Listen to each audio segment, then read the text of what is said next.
ልጁ በመዝናኛ ፓርክ ውስጥ ሲዘዋወር ድንገት አንድ የምኞት ማሽን ተመለከተ። በጉጉት ተሞልቶ አንድ ሳንቲም አስገብቶ አዋቂ ሰው መሆን ብችል ብሎ ተመኘ። ወዲያውኑም ምኞቱ እንደተሳካለት የሚገልጽ ካርድ ከማሽኑ ወጣ። ነገር ግን የማሽኑ ሶኬት እንዳልተሰካ ሲመለከት ነገሩ ሁሉ ቀልድ መስሎት ሳያምንበት ቀረ።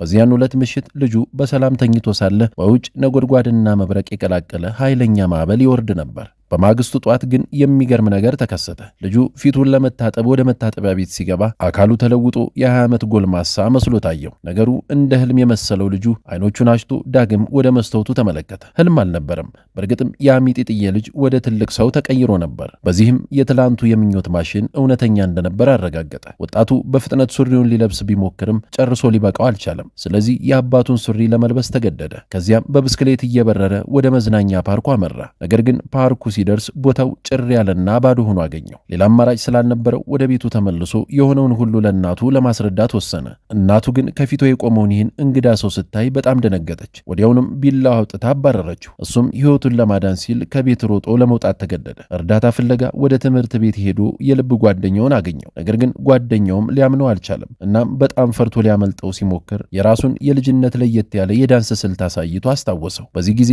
ጓደኛውም አመነ።